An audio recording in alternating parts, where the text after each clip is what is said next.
spoke about speaking from the heart last week, trying to get closer to the deepest feelings of, deepest reality of what we are. And what we do discover, hopefully, eventually, is joy. So I'm going to talk about joy. Looking around it, doesn't seem that there's much written about joy as there should be, because we should be bathing in joy all the time, as I hope to show. But of course, the world being what it is, and ourselves being what we are, not a lot of joy, consciously or frequently, it would seem. And maybe that's the reason people don't talk so much about it. It's not really an experience that we have on a constant, much less constant, on a frequent, much less constant basis. So I think it is important to try and see what it is we're talking about and what it can be, what it most deeply is. So I mean, you're aware of some of the things we all learn, hopefully pretty soon in our lives, that joy is not pleasure, or pleasure is not joy necessarily. Pleasure can just be, biological, something, we have a good wine or a good meal, and it can be pleasurable, or many things can be pleasurable, but it can, they can be joyful too, but often it can just be at a superficial level. Or even, people can take pleasure in other people's downfalls, other people's misfortunes. So that's when pleasure becomes really nasty. So we have to be kind of careful of that. But it should be, as I say, it can be joyful. So what do we mean by joy? Well, I think a good way to enter into this, conceptually, get an understanding of it is St. Thomas Aquinas. In his Summa of theology, he spends most of it is about human acts, how the human being functions, philosophically, even psychologically. So he has a long section on the passions, on our feelings. 11 passions. We won't go into all of them now, but 6 of them are associated with desire. So we have love and hate, fundamental. Love and hate, opposite reactions to things. And if we're trying to avoid them, we have, or get them, we don't have them yet. It's aversion or desire and aversion, positive, negative. But if we have what we love or hate, then we have joy and sadness. So you see what I'm saying? The basic thing is love. We desire it if we don't have it. We have joy if we do have it. And that can be everything from a steak to God. I mean, to the really deepest things, the deepest love of our hearts. So what we love, if we have it turns into joy. And how is that not the basic thing that we most desire? Well, desire, if we don't have it, what we love, but when we get it, that's the way it's presented, then we have joy. But let's use that as a starting point, but leap out from there, to something perhaps even more probing and unitive here. And this whole thing was inspired by a couple of phrases I found in Eckhart Tolle, which describing enjoyment, joy. This is his second book, A New Earth, Awakening to Your Life's Purpose, and we'll see how that fits in a second. So the best part of the book, to my mind, is the last part where he speaks about the 3 levels of dealing with reality. The first level is acceptance. That's being in the now. That's a basic acceptance. This is what the now is. I don't repress it. I don't deny it. I don't fly from it. I don't try and, basic acceptance. This is what it is, all right? I just had a child, or I had cancer, whatever it is, this is the situation you start by accepting.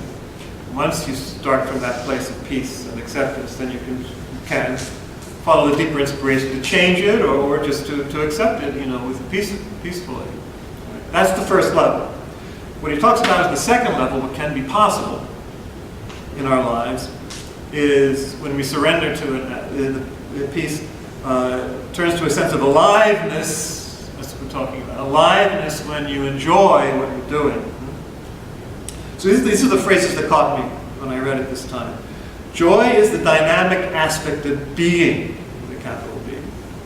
So reality itself, basic reality itself, basic being, in its dynamism, is joy. Which is why we should be talking about and experiencing it much more than we do. Because when we're really alive, when we really be, when we really are, joy is what we feel. And this goes all the way up, through the angels right up to God, in theology, that the basic reality of God is love, therefore is joy. You see the connection, love, joy, because you already have it in God. Love is already there, and therefore it's joyful. By its own nature, it's joyful, as St. Thomas explained. Well, we already have it too. This is what Buddhism and Christianity, the indwelling of God, are trying to remind us. Get to that level, whether you're most alive, you're feeling most alive, when you're most loving, most full of, and you are that. So it's joyful. It's all, you already have it. It's not something this is where we improve, so to speak, on St. Thomas. We had basically this notion, I desire or enjoy something or someone. You are that joy, you are that love, you are that basic connection. In Christian terms, you're transformed into Christ, you share the divine nature. In Buddhism, you are the divine, you are the Buddha. You are compassion, you are love, and so it's automatically joy, because that's the way being is. Joy is the dynamic aspect of being, or being possessed by itself, to use Thomas's perspective. Okay. So he goes on to say, when the creative power of the universe becomes conscious of itself, it's a conscious reality, love, joy, it manifests as joy. The creative power of the universe itself is joy. So the whole panoply of the universe evolving and expanding is joy by its very nature. And that's the reality we, in our contemplative prayer, in whatever tradition, we're trying to begin to experience. And then I like this line too, which comes next. You don't have to wait for something meaningful, quotes, to come into your life, so that you can finally enjoy what you're doing. There is more meaning in joy than you will ever need. There is more meaning in joy than you will ever need. In other words, meaning is not something, what can I do to make my life meaningful? Let me find meaning in my life. No, your life is meaning. If you're really alive to what you are and to what you're living, that is joy. And that's all you need. That's the only explanation. That's the only, reason. Joy, love, and joy are its own meaning. Its own life and joy is its own meaning. You don't need any more meaning than that. If you're really alive, full of love, full of joy, well, that's it. That's the life of God. Is God up there, in the Trinity saying, "Now, how can I bring meaning into this?" It's its own meaning. And then you share that as God does. You participate in that. You are it. That art thou. And then, that's the only meaning. It is meaning. It's not meaningful. It is the whole meaning of everything. And goes on to make a few, really excellent points, in this as well. Joy does not come from what you do.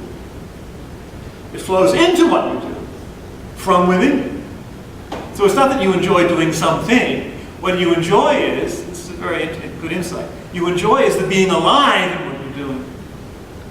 It's the sense of being alive in what you're doing, not the thing itself so much.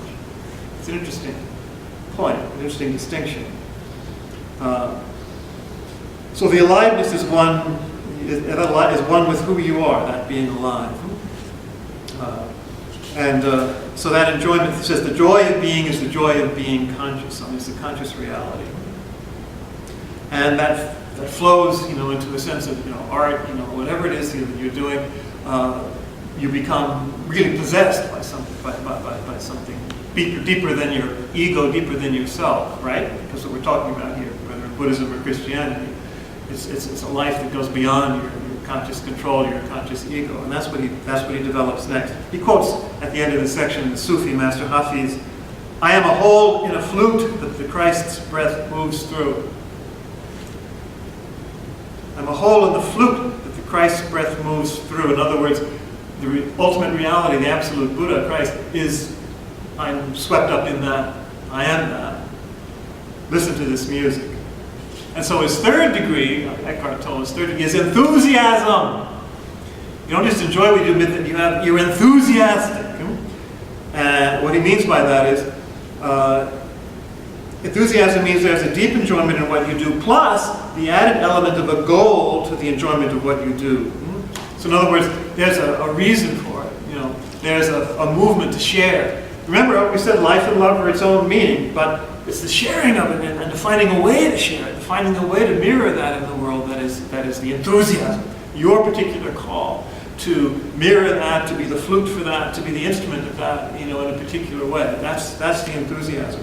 And of course, enthusiasm, as he points out, and as apparently Waldo Emerson also pointed out, this comes from the ancient Greek, which used to be in God, to be possessed by God, by God. So you're possessed by something greater than your own little ego self.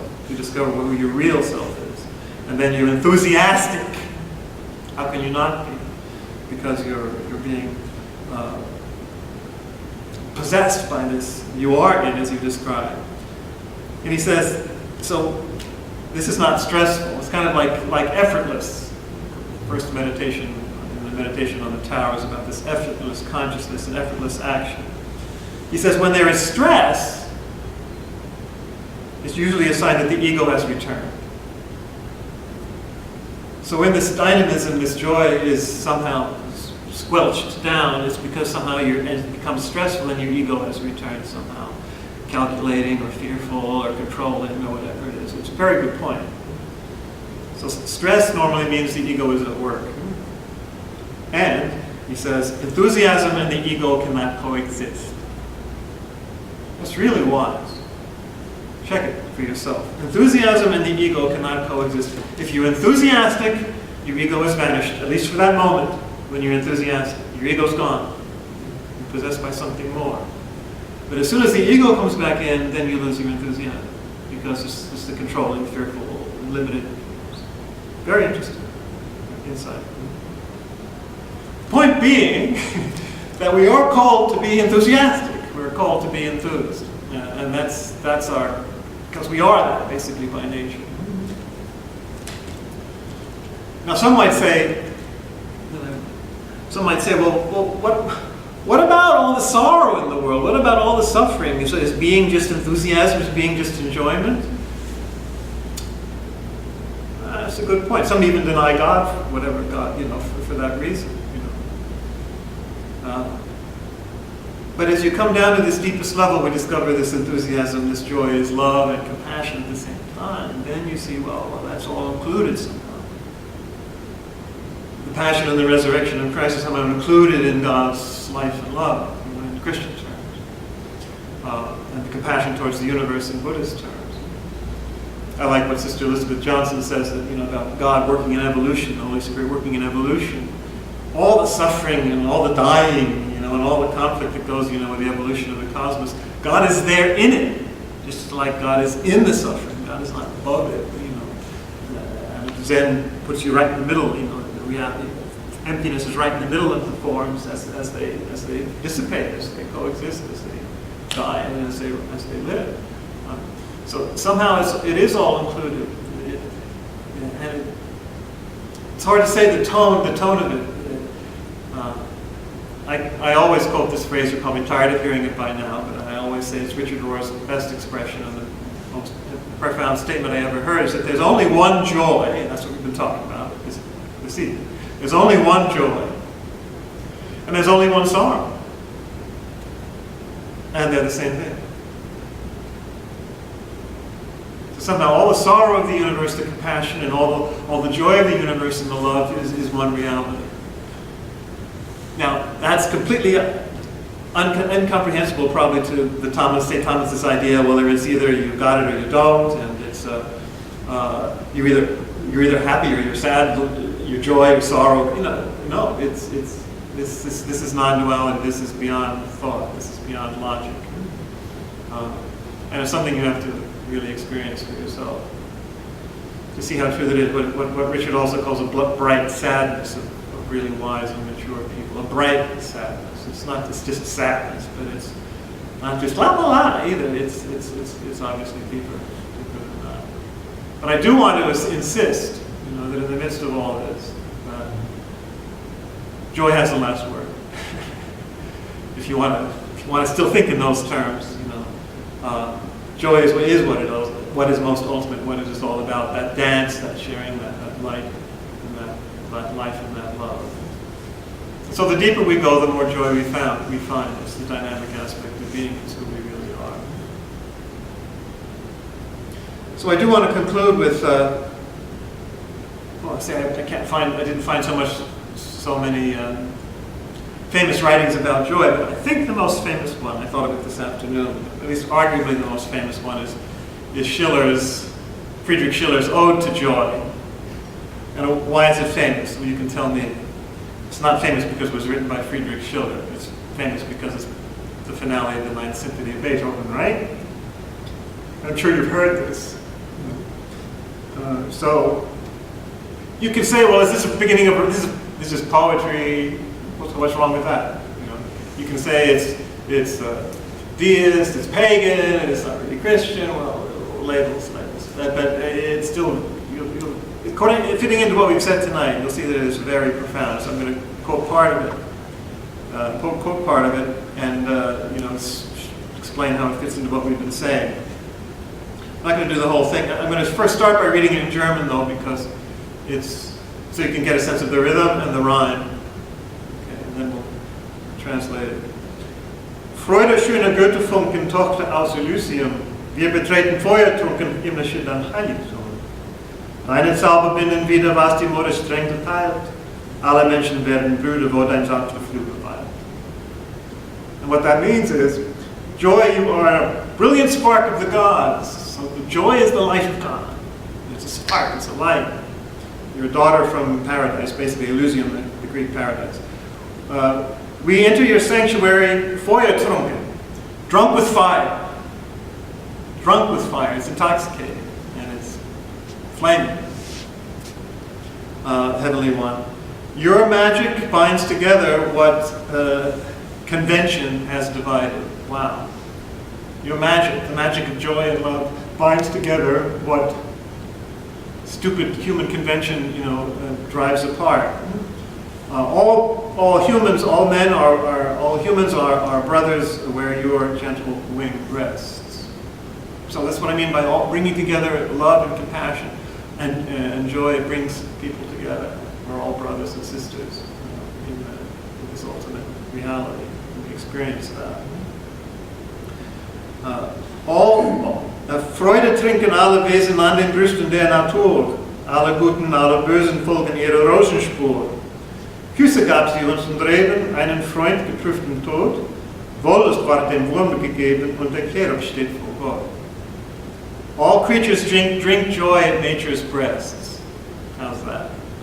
All creatures drink this joy at nature's breasts. That's the ultimate song and dance of nature. Good and evil alike follow in her trail of roses. So even people who aren't that well disposed, are somehow obviously drawn by this. She gave us kisses and the vine. Good wine talks about intoxication, and a friend faithful to death. So if you find a good friend, that's all part of the joy of life. And this wonderful last phrase: even the worm has ecstatic desire. So you find an earthworm, just think how the whole force of the universe and the joy of love is there, connecting, even in a worm, and to contrast with that. And the cherub, angelic cherub, stands before God. From the whole chain of being is part of this life and love and joy. I'll never forget the first deep experience I had of this. I was all into Beethoven and music when I was a teenager, just like many of my nephews and my own brother are still today.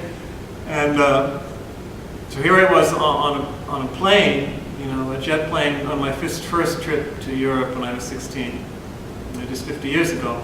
And yes, they had jet planes even back then. So I was on the plane and I was listening to this on the earphones.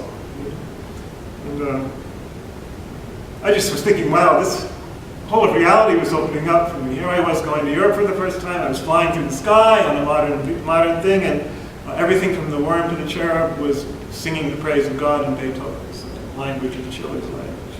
So that's the kind of thing that should be opening up for us, you know, each in our own way, along our whole path. And finally, seit umschlungen Millionen diesem Kuss der ganzen Welt, würde überm Sternenzelt muss ein lieber Vater wohnen. Ihr stürzt nieder Millionen, alles du den Schöpfer Welt, so hinüberm Sternenzelt, über Sternen muss wohnen. So receive this embrace, you millions. It's an embrace, embracing the whole universe, embracing all people. This kiss is for the whole world. Brothers above the starry vault, a loving Father must surely dwell. Do you fall prostrate, you millions? World, do you sense your Creator? The whole world in labor pains, you know, as St. Paul says. Seek him above the starry vault, he must surely dwell above the stars. Just like the last line of Dante's in Paradiso. Amore che muove stole l'altre stelle. It's the love that moves the stars, and the sun and all the stars. So this Father must live above the starry vault. Well, no. The whole point is the Father lives here, right here and now. God's, Buddha's, the absolutes, life, love, and joy are accessible and present and operative right here. And we are it. We are it. All we have to do is wake up to the fact, you know, that we're it already, that we're connected to it, that we are love, that we are joy. And then maybe we'll start writing about it. Or maybe we'll just start living it. But that's what we're called to, that's who we are. I've said these things to you that my joy may be in you, and your joy may be full. A joy that no one can ever take from you.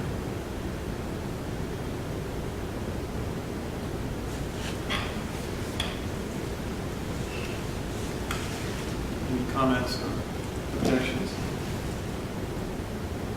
I'm just wondering, Father Michael, how many languages you speak? A few. Yeah, you do French and Spanish, English, Math, so... You know, German was the first language I learned. Well. Well, that's it for 2 minutes, and then we'll do the final chant.